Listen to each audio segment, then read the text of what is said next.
I want to tell you one story that completely changed my understanding of how thin the line between our world and the world of wildlife is.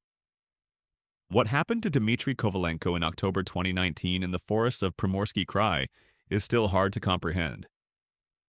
I have been studying this case for a long time, talking with his family, with gamekeepers, with local residents.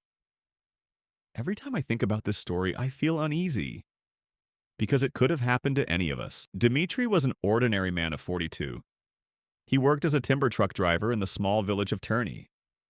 His wife Olga, two children, Misha and Katya, 13 and 11 years old. Dmitry loved the forest, knew it like the back of his hand.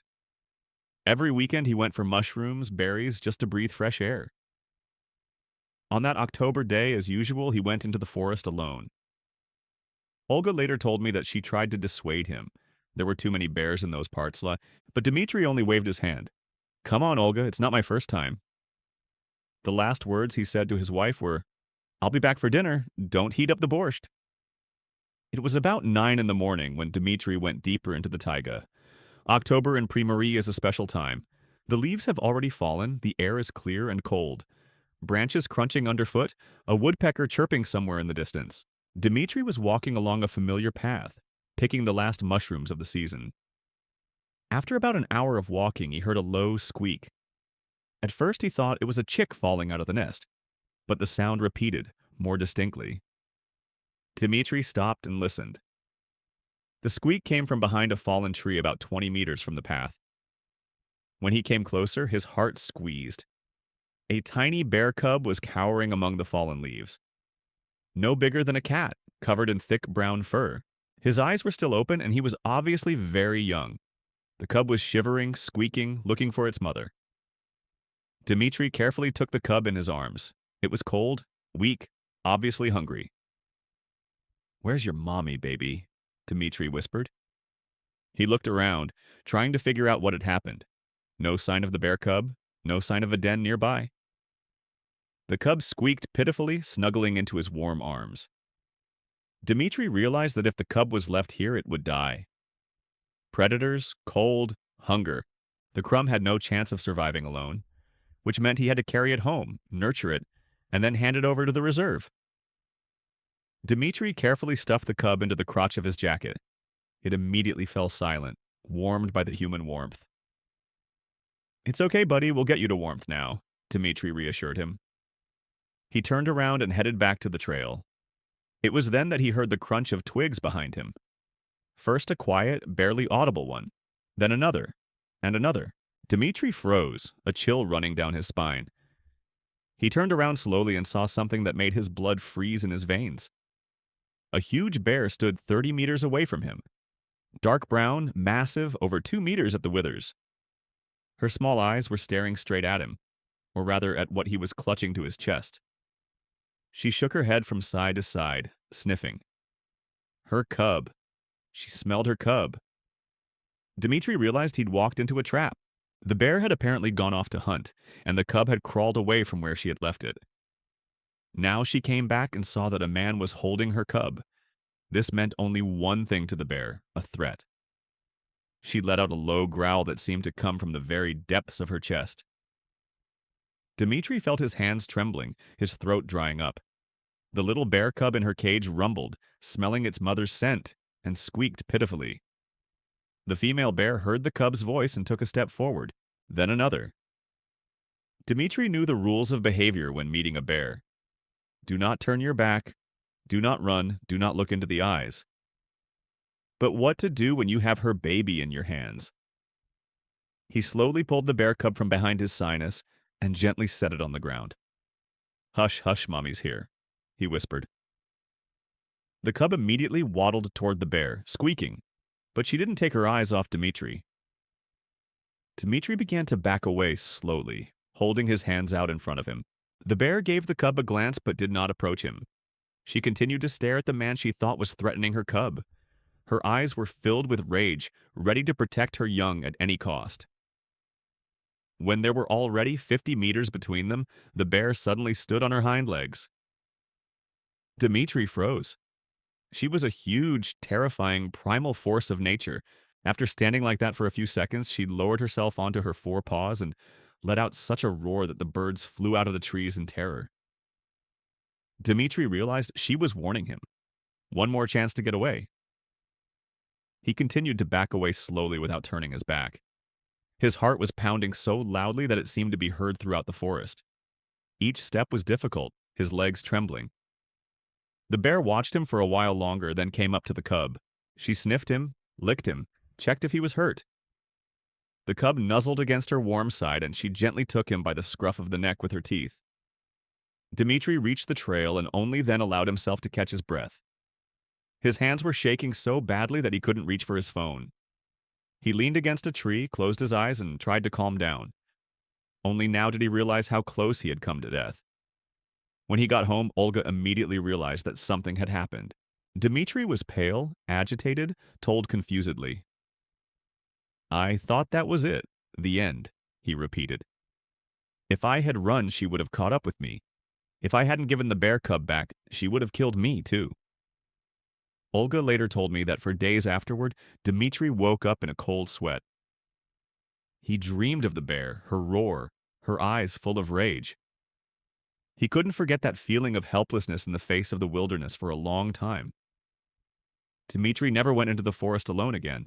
He realized that even the best intentions could turn tragic. The cub seemed helpless, in need of help, but he had a mother who was ready to die for him. This story became known in the village, then reached the regional news.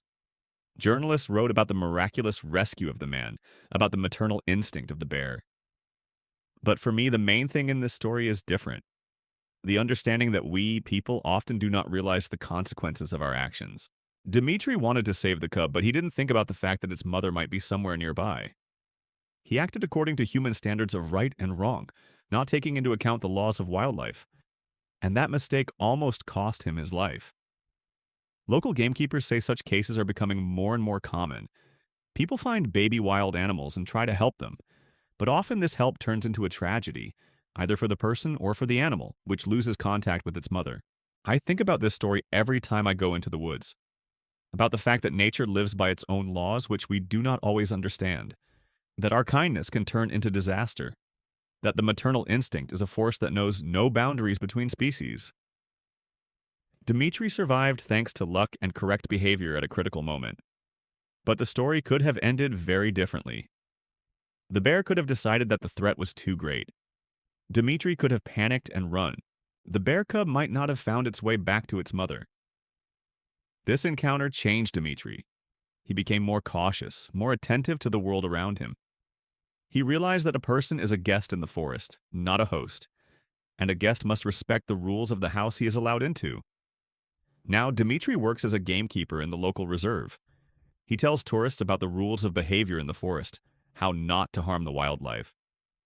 His main advice: if you see a baby wild animal, don't touch it. Somewhere near its mother, and she will not understand your good intentions. Dmitri's story is a story about how thin the line between life and death is in the wilderness, about how one wrong move can cost a life, about the fact that animals are guided by instincts, not logic, and that respect for nature is not just pretty words, but a matter of survival. Every time I go to the forest, I remember this story. I imagine Dmitri standing face to face with an enraged bear. I think of the willpower it took not to run, not to scream, not to make a fatal mistake. Nature is neither evil nor good. It simply lives according to its own laws. And we humans must respect these laws, because the price of a mistake can be too high. Dmitri was lucky, but luck is not something you should rely on in the wild. I'll end this story with Dmitri's own words. "I'm grateful to that bear. She taught me to respect the forest. She showed me that I am not the master of nature, but only its guest. And like any guest, I have to respect the rules of the house I've been allowed into." This story is a reminder that wild nature remains wild, despite our best efforts to tame or understand it. That maternal instinct is stronger than human logic, and that sometimes the best way to help is to not interfere. Dmitri returned home alive and well. The cub stayed with his mother. But this encounter changed them both forever, human and bear. It taught them to respect each other's boundaries. And perhaps that's why both parties survived. This is a story about the fact that in the wilderness, there is no place for human emotions and prejudices. There are only instincts, the struggle for survival and the defense of offspring.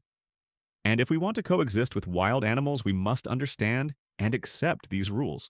Dmitry Kovalenko's story is a lesson in humility before the power of nature, a lesson that we cannot control everything around us, and a lesson that sometimes the best solution is to accept the rules of the game that existed long before us and will exist long after us. In the wilderness, there are no second chances to right or wrong. Dmitry got that chance. The bear let him get away with it. But the next person may not be so lucky. That's why it's important to learn from other people's mistakes, not your own. Every time I tell this story, I hope it makes people think. To think about how we interact with nature, about whether our help is always really needed, and whether we are willing to accept the consequences of our good intentions. Dmitry Kovalenko found a bear cub and wanted to save it, but in the end he had to save himself. Is it an irony of fate or a lesson of nature? Everyone decides for himself. But one thing is certain, this story should make us more careful and more respectful of the wildlife world. Months later, I kept thinking about this story. It kept me on my toes. I decided to look deeper into bear behavior, to talk to biologists, to understand the mechanisms of what had happened in the forest. What I learned amazed me even more. Dr. Anna Petrova, a leading expert on brown bears at the far eastern branch of the Russian Academy of Sciences, explained to me the peculiarities of the maternal behavior of female bears. A female bear with cubs is the most dangerous bear in nature, she said. Their instinct to protect their offspring is so strongly developed that they are ready to attack even a superior opponent. The female bear Dmitry encountered weighed about 300 kilograms. An adult female during the breeding period is capable of speeds of up to 60 kilometers per hour. Her fangs reach 7 centimeters in length, and the force of a paw strike can break the backbone of a moose. Dmitry made the only correct actions, Dr. Petrova continued. He didn't run, he didn't scream, he gave up the cub and slowly backed away. Any other behavior would have led to tragedy. The bear perceived him as a threat to the cub, and only his calmness saved his life. I asked Dr. Petrova to explain why the bear cub was alone.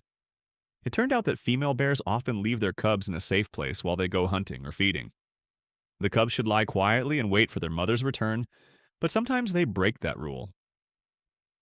Bear cubs are very curious, the biologist told me. They may crawl away from where their mother left them, especially if they smell something interesting. In this case, the bear cub apparently just got lost. His mother was looking for him and he couldn't find his way back. Dr. Petrova showed me statistics on bear attacks on humans in Primorsky Krai. 47 cases of aggression by bears have been recorded over the past 10 years. 23 of them ended in human death. In 18 cases, the victims were people who accidentally disturbed a female bear with cubs. The scariest part is that most of these tragedies were preventable, she said. People don't understand the psychology of bears. They think that if a bear sees them but doesn't attack immediately, it means it's not aggressive. That's a misconception. A bear can take a long time to assess a situation and then attack lightning fast. I studied several similar cases. In 2018 in Khabarovsk Krai, mushroom hunter Vladimir Somov found 2 bear cubs and decided to take them home. The bear caught up with him after half a kilometer. Vladimir did not survive. In 2020 in Kamchatka Krai, tourist Elena Mikhailova tried to photograph a bear cub. The bear attacked her the moment she took out her phone. Each of these stories is a tragedy that could have been avoided. People were guided by human emotions, pity, curiosity, a desire to help. But bears live by other laws. For them, any approach to a cub is a threat that must be eliminated. Gamekeeper Valentin Kuznetsov, who has worked in the taiga for 40 years, told me about the rules of behavior when meeting bears. The main thing is not to panic, he said. The bear feels fear, it excites him. You have to speak in a calm voice, back away slowly, don't make eye contact. And never, you hear, never touch the cubs. Valentin showed me the places in the forest where bear encounters are most common. Dense thickets, meadows with berries, springs. Bears are predictable, he explained. They walk the same trails, feed in the same places. You just have to know those places and avoid them. But the most important rule, according to the gamekeeper, is respect. The forest is the bear's home, and we are guests in it, he repeated. A guest should not disturb the peace of the host. If you see a bear, stop. Let it go. You find a cub, don't touch it. The mother is somewhere nearby. I talked to Dimitri's wife, Olga. She told me how their life had changed after that meeting in the forest. Dima has become a different person, she said. He used to be so self-assured he thought the forest was like his home. But after that meeting, he realized he was just a guest there. Dimitri no longer goes into the forest without special equipment. He always carries a whistle, a flare gun, and bear spray. He has studied the habits of these animals, learned to read tracks, determine the freshness of droppings. It is better to prevent an encounter than to think later how to get out of it, he says. Dimitri also teaches his children the rules of safety in the forest. Misha and Katya know what to do when meeting a wild animal, how to give distress signals, how not to get lost. I don't want my children to experience what I experienced, the father explains. Dimitri's story was widely publicized after he himself shared it on social media. The post garnered thousands of reposts with people sharing their own stories of encounters with wild animals. Many thanked him for the lesson they learned without risking their own lives. But there were also critics. Some accused Dimitri of abandoning the helpless cub. How could you leave a baby cub to die, they wrote. Dimitri explained that the cub didn't die, it went back to its mother. But not everyone understood this. Animal advocates were divided in their opinions. Some supported Dimitri's actions, others criticized. A person should help animals, the latter argued. But the help should be reasonable, replied the former. The debate continues to this day. I turned to international experience. National parks in the United States and Canada have strict rules. Do not feed wild animals, do not approach cubs, do not try to rescue them. Violation of these rules is punishable by heavy fines and even imprisonment. We don't have such a culture of behavior in the wilderness in Russia yet, Dr. Petrova admits. People perceive the forest as an amusement park, not as a home for wild animals, hence the tragedies. We need serious educational work. Dimitri is now engaged in just such work. He gives lectures at schools, tells campers about the rules of behavior in the forest. His story has become part of a training program for gamekeepers in Primorsky Krai. If my experience helps save at least one life, it means that everything was not in vain, he says. Psychologist Marina Volkova, who specializes in post-traumatic stress, explained to me what Dimitri experienced. Meeting death face-to-face changes a person, she told me. Many people rethink their lives after such situations, become more cautious, more appreciative of each day. Dimitri confirms the psychologist's words. I realized how fragile human life is, he says. One wrong move, 1 second of panic, and everything could have ended very differently. Now I thank fate every day for staying alive. The bear he encountered still lives in those parts. The gamekeepers have seen her several times with her grown cub. She has taught her cub to be afraid of people, Valentin Kuznetsov says. That's a good thing. Bears that are afraid of humans are less likely to attack them. The story had an unexpected sequel a year later. Dimitri met the same bear in the forest again. This time he heard her from a distance and managed to take cover behind a tree. The female bear walked past with her now-grown cub without noticing the man. She remembered me, Dimitri said confidently. And I remembered her too. That second encounter finally convinced Dimitri that he made the right decision a year ago. The cub grew up healthy and strong next to its mother. If Dimitri had taken him then, the cub would never have learned to survive in the wild. Today, Dmitry Kovalenko is one of the most respected gamekeepers in Primorsky Krai. His story has become a legend among the locals. Tourists especially come to listen to his stories about encounters with wild animals. But most importantly, thanks to his experience, many people have learned how to behave properly in the forest. I have finished my investigation, but Dimitri's story lives on. It reminds us that nature does not tolerate a frivolous attitude to itself, that every action we take in the wild can have unpredictable consequences, and that sometimes the best way to help is to stay out of the way.